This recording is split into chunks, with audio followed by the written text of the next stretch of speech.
If you told me in high school that the guy who'd end up ruining my marriage was the same one who introduced me to the love of my life, I'd probably have laughed and asked what brand of whiskey you were sipping. Name's Kyle.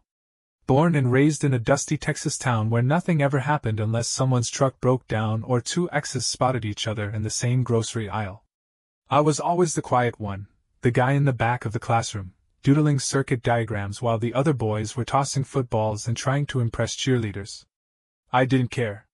I liked machines. Machines didn't lie. People? Whole different story. Then came Paul.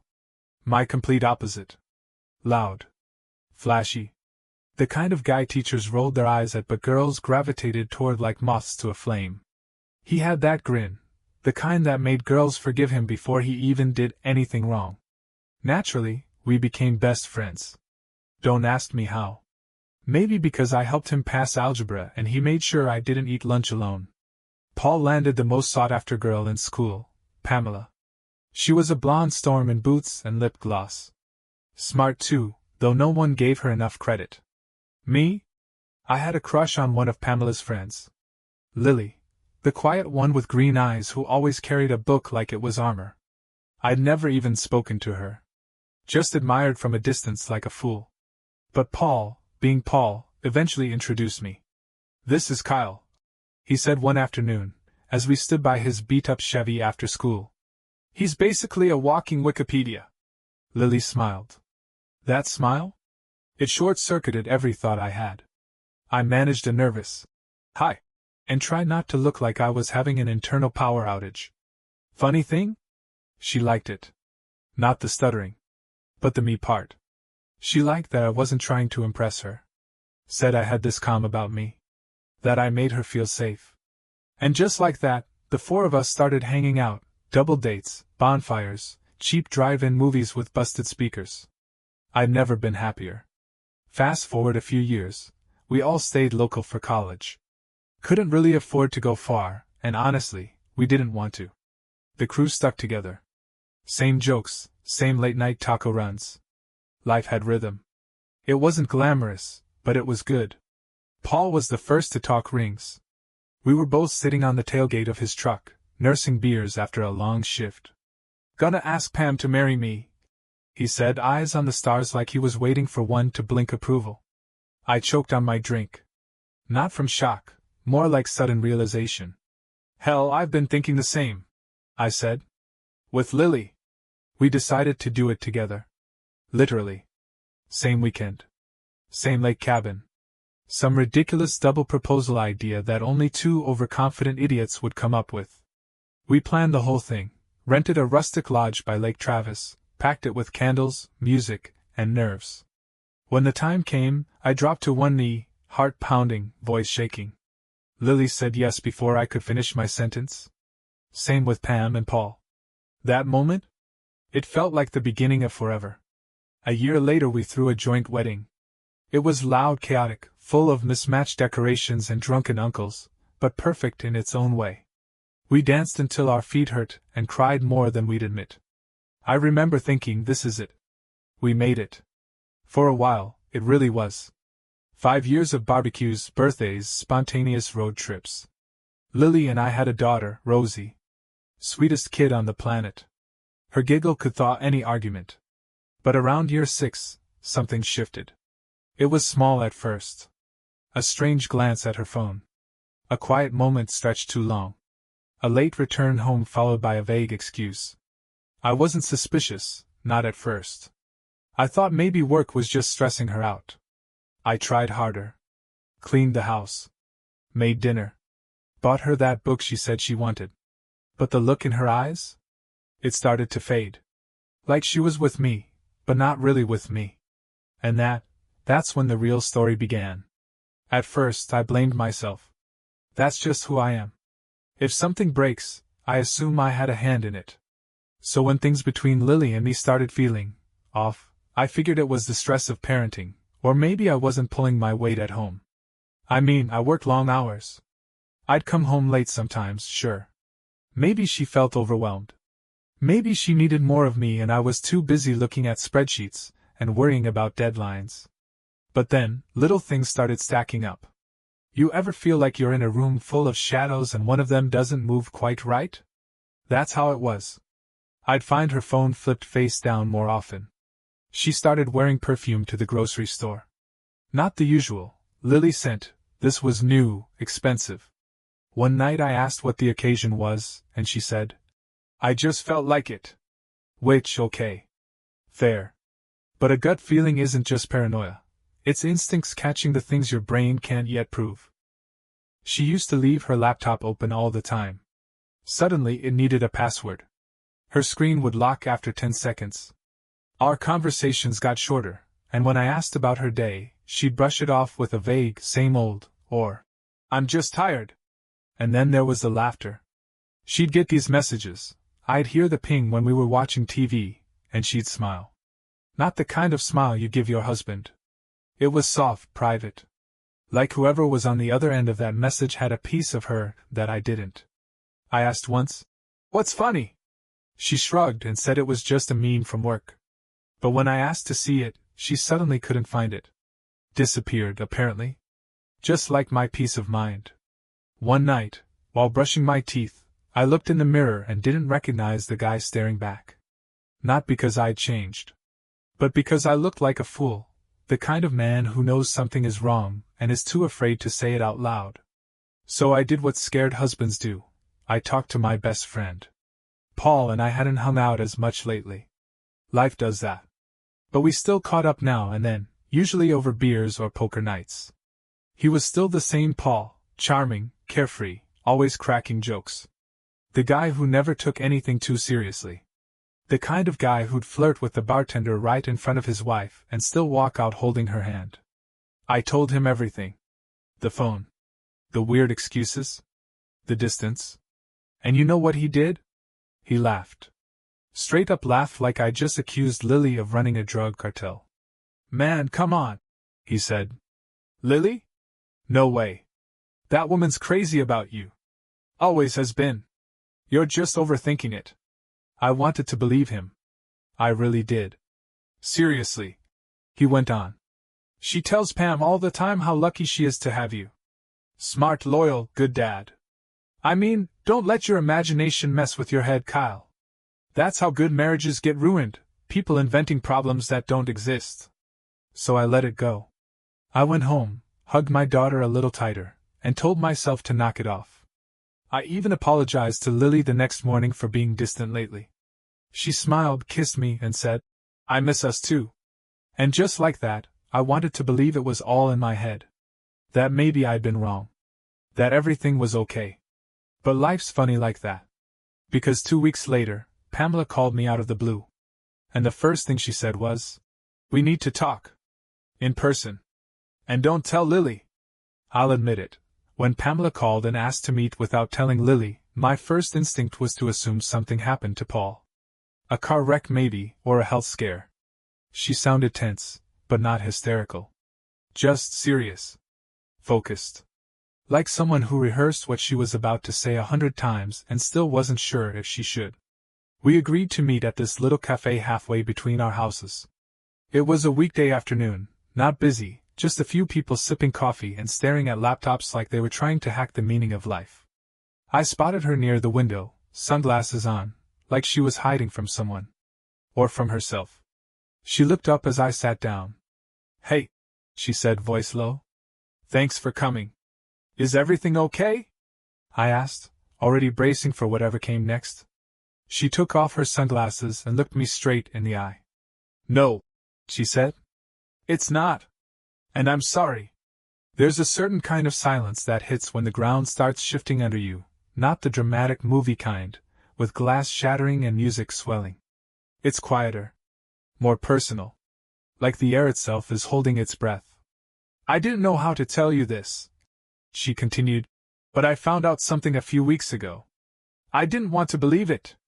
I hoped it was a misunderstanding, but—" She paused, took out her phone, and placed it on the table. There were photos. Messages. Receipts. And the names at the top of those texts? Paul. Lili. It didn't feel real at first. It was like I was reading a script from someone else's nightmare.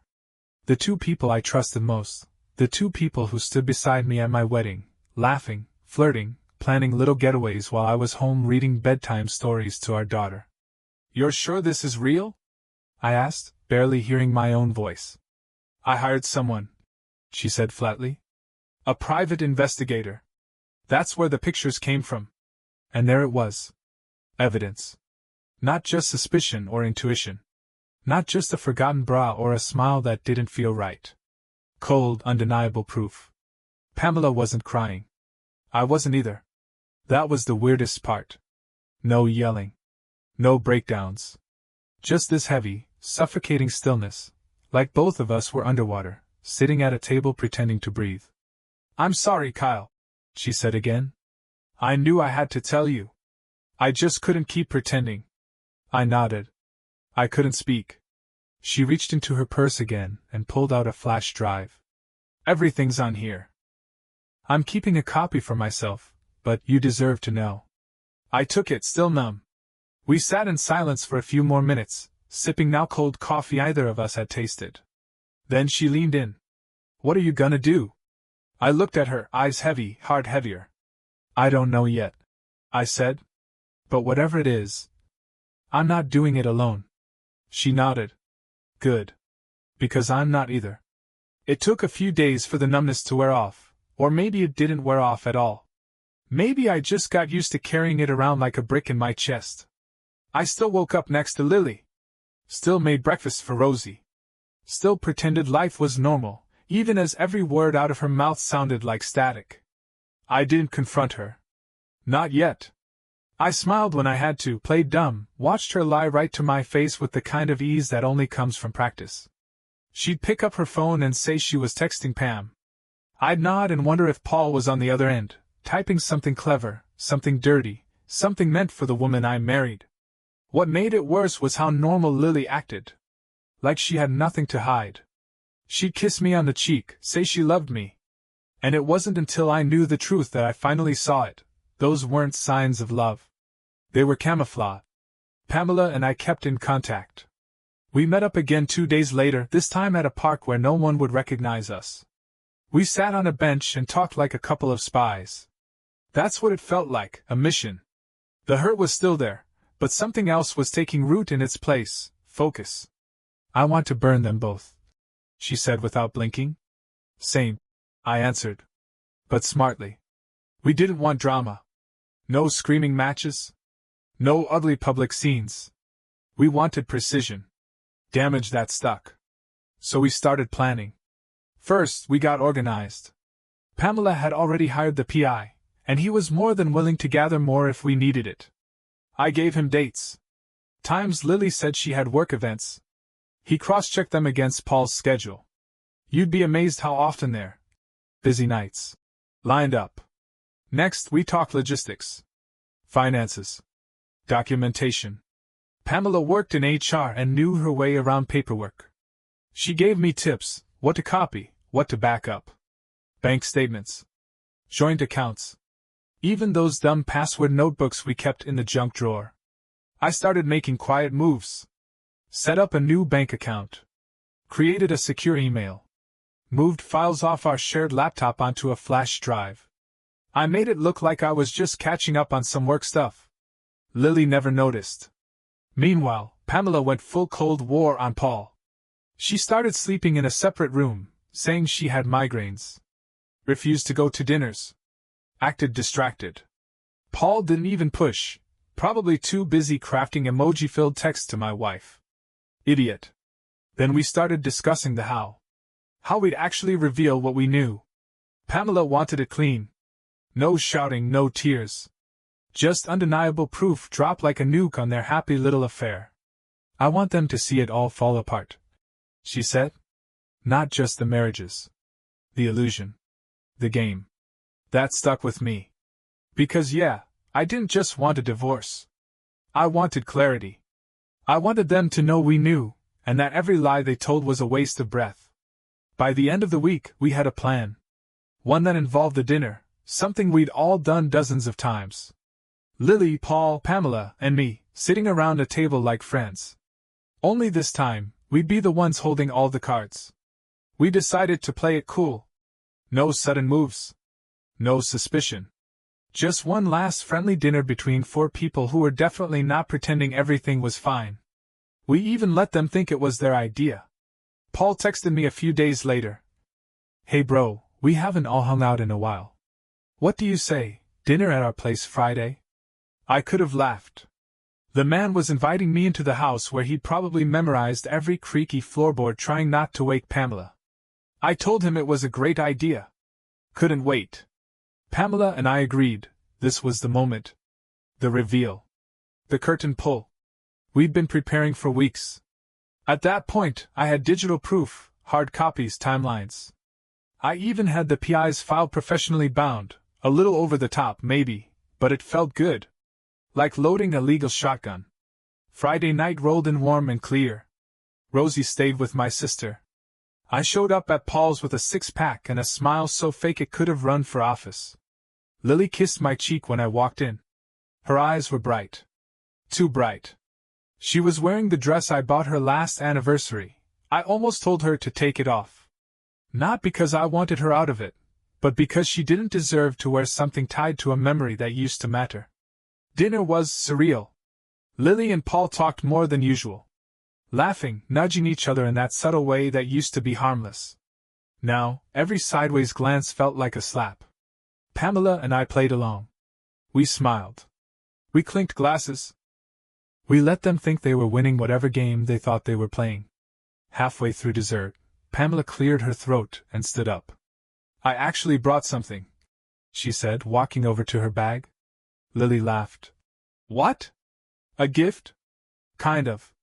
She pulled out 2 manila envelopes and dropped them onto the table. One in front of Paul. One in front of Lili. What's this? Paul asked, already nervous. Pamela sat down, looked at them both, and said, You'll want to read that. Trust me. Lili blinked. Paul hesitated. But curiosity got the better of them. They opened the envelopes. First came the silence. Then the flicker of confusion.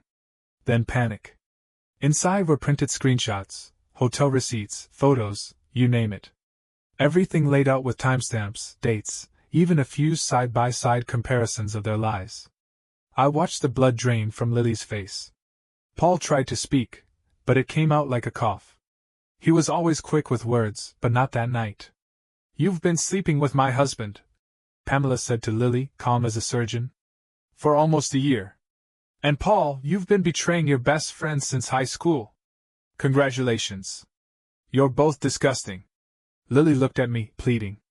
Kyle, No, I said, standing. Don't.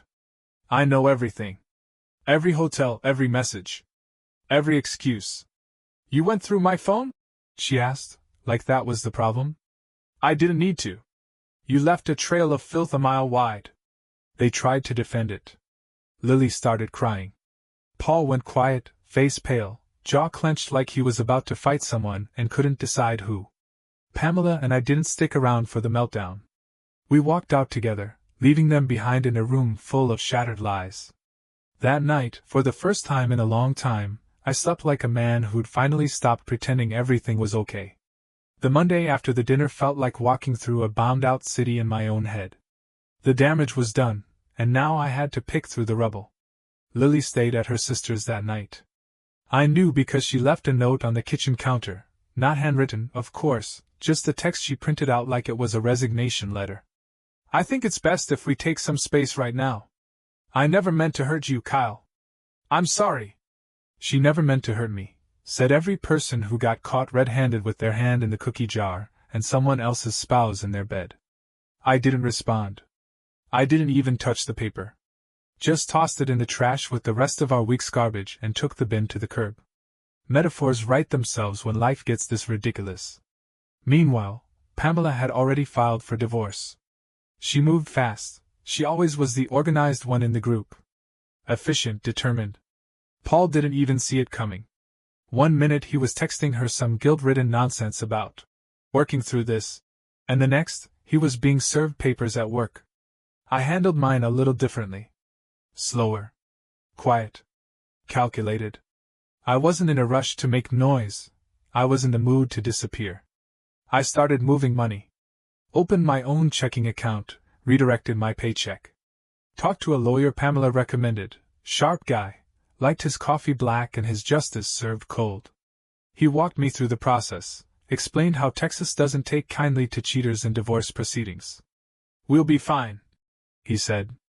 You've got documentation. She's got lies and a sinking ship. I started sleeping at my brother's place a few nights a week. Rosie didn't understand why, and I didn't have it in me to lie to her, just not the whole truth, either. I told her Mommy and Daddy were figuring some things out. That I loved her. That she was the best part of me. And none of this was her fault. She hugged me and asked if I'd still come to her school recital. Wouldn't miss it for the world, I said. Meanwhile, Paul kept trying to text me. Messages like, "Can we talk? I didn't mean for this to happen. You have every right to be angry." He even tried calling. I blocked him. Lili sent a letter, actual paper this time. Maybe she thought that made it more sincere. She said she didn't know how it got to this. That it started with venting. That Paul was just someone who listened. Said she still loved me. Wanted to fix things. I read it once and filed it under. Too late. Pamela and I kept talking, mostly strategy, logistics. But there was a shift now. A new quiet between us. Not awkward. Not angry. Just two people who had been through the same storm and somehow made it out with their heads above water. We're doing the right thing, she told me over coffee one night. I nodded. Funny how right can still feel like losing. She didn't argue. That's when I realized this wasn't just about ending a marriage. It was about ending an illusion. I'd been married to someone who had stopped choosing me a long time ago.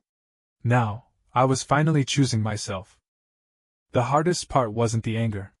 It was the logistics. You don't realize how tangled two lives become until you start pulling them apart. Bank accounts. Car titles. Medical insurance. Streaming subscriptions. It's like untangling 100 feet of Christmas lights with half the bulbs busted and no clue where the end is. Lili and I met with lawyers separately. Her tone had changed by then, no more pleading. Just polite, businesslike. She asked if we could keep things civil. I almost laughed. I said sure. Civility was easy now that the pretending was over. We worked out a custody schedule for Rosie. That part crushed me more than anything. The thought of splitting time with my daughter like she was a checked-out library book? That hit different. I kept it together in the meeting, but I went home and stared at her baby photos on the fridge for a long time. Her little smile, her chubby fingers, her "I love Daddy" crayon drawings, like a museum of a life that suddenly didn't feel like mine anymore. I kept the house. Lili didn't fight me on that. Said it had too many memories, which I guess is code for I don't want to be reminded of how I burned it all down. Fine by me. I planned to gut it anyway. New paint, new furniture, new everything. Paul, on the other hand, didn't go down so clean. Pamela played it smart. She froze joint accounts the day after she filed.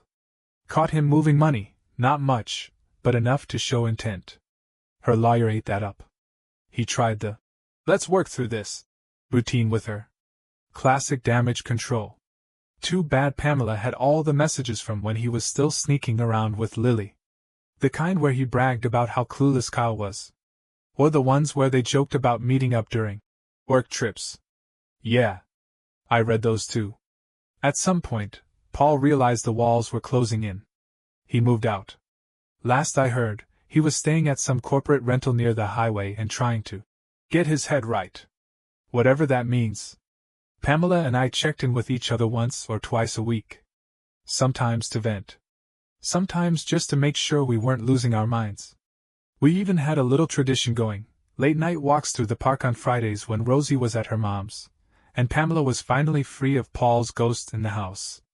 No big conversations. No planning. Just walking. One night she said, "You know what the worst part is? I used to think they were the lucky ones." "Same," I said. We stopped by a bench near the creek. I watched the water move, slow, steady, uncaring. "You know what I think now?" she asked. I shook my head. "They're going to end up exactly where they deserve to be." She didn't say it with bitterness. No fire. No venom. Just truth. And for the first time in a long time, I didn't feel like I was falling anymore. I felt grounded. It had been 6 months since the night of the reveal. Some days I barely thought about it. Other days, it was like everything I touched had her fingerprints on it. Healing isn't a straight line, it's a loop with bad lighting and broken exits. Lili and I finalized the divorce in early fall. No court battle, thankfully. Just signatures and silence. She cried during the final meeting. Wiped her eyes with a tissue and whispered something about how things could have been. I just nodded. I didn't know her words anymore. She got half of the savings, some furniture, and a car. I got peace. Rosie stayed with me most weeks. Lili took her on weekends and some evenings. We kept it cordial for our daughter's sake. At least, that was the goal. But I'll be honest, co-parenting with someone who betrayed you isn't some noble fairy tale. It's an exercise in self-control. You don't get to say what you're really thinking when she shows up late or forgets to pack Rosie's allergy meds. You bite your tongue. You smile for your kid. Then you scream into a pillow later. Meanwhile, Paul and Lili tried to make a go of it. Yep. They actually became official. Posted a few photos on social media. You know, the cringy ones. Hand-holding at brunch. A filtered selfie at a pumpkin patch. They were trying to brand their betrayal like it was some great love story instead of what it really was, two selfish people caught in a dopamine loop. But it didn't last.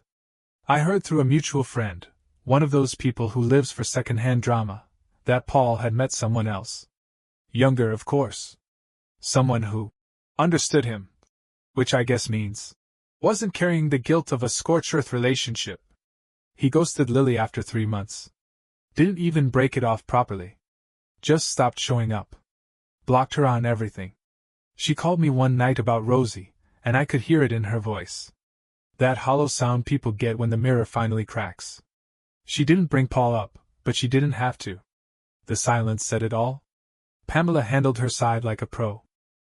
She sold the house, moved into a smaller place closer to her work, and started volunteering at a local shelter. Said it helped to put her pain somewhere useful. We still met up now and then. Still talked.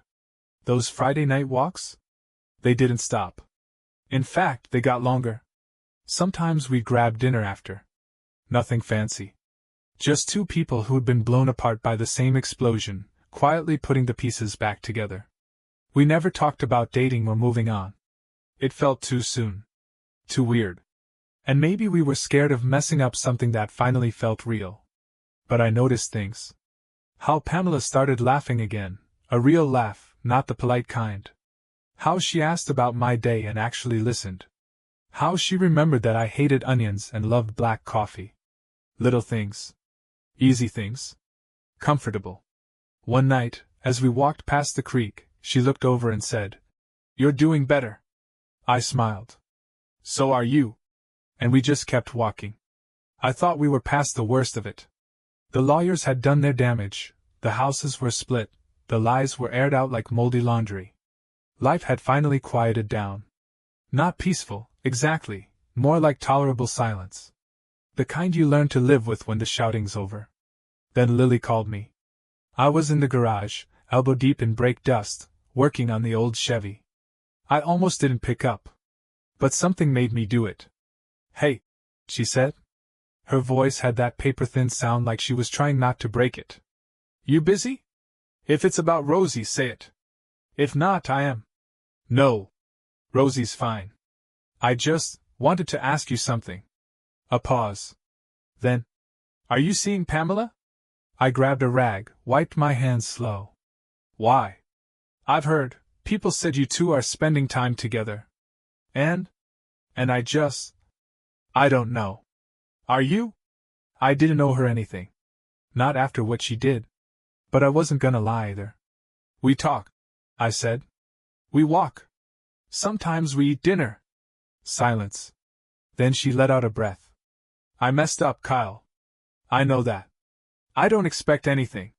But sometimes I wonder if we could have fixed it. You and me."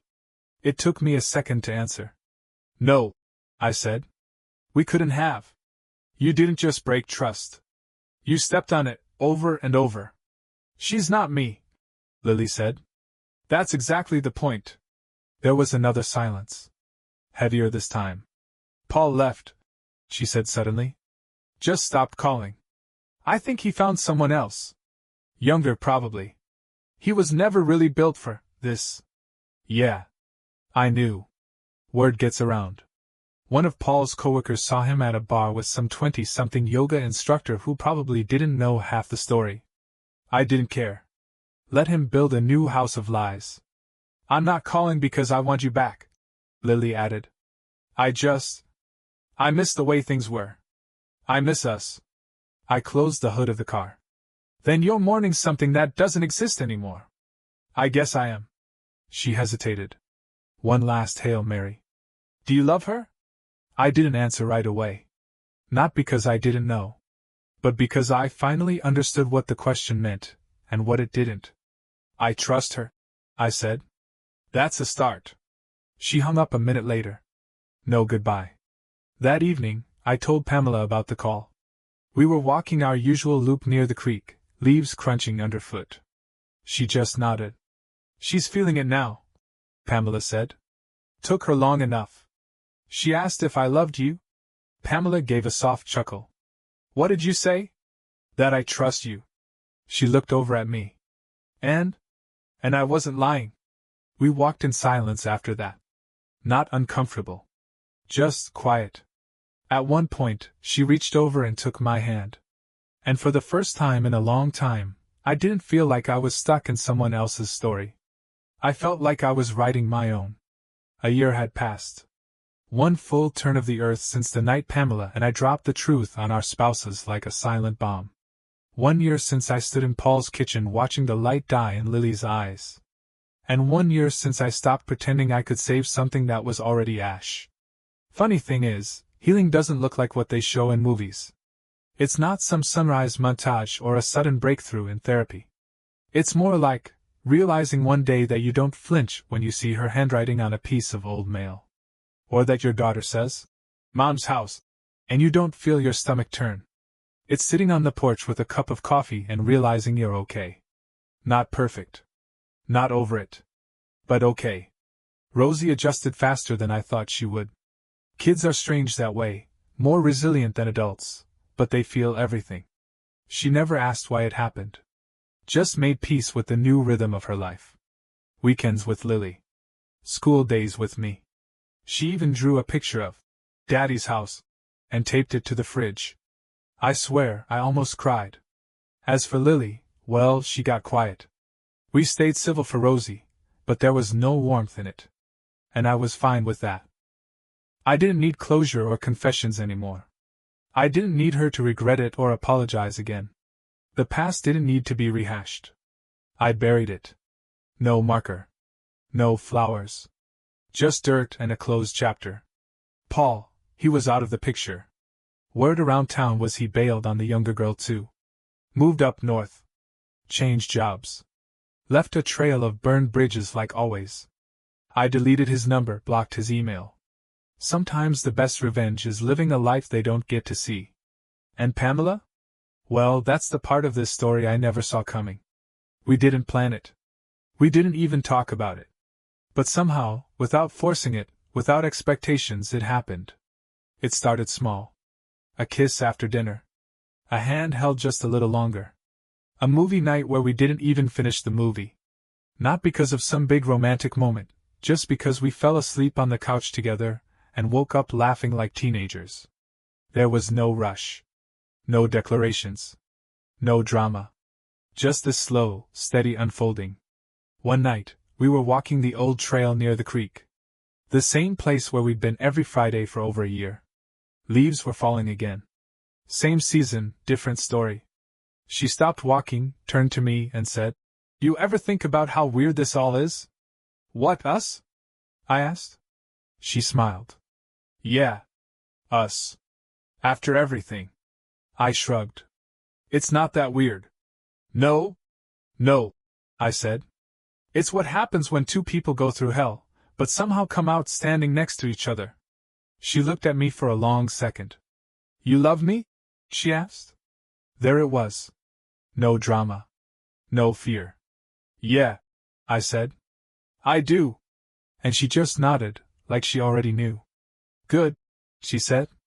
Because I've been falling for you since the night we torched our old lives together.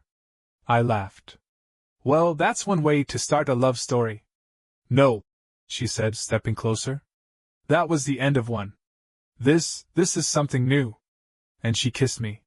Not out of impulse, or desperation, or grief. But because she wanted to.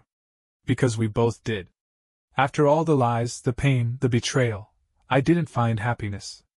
I chose it.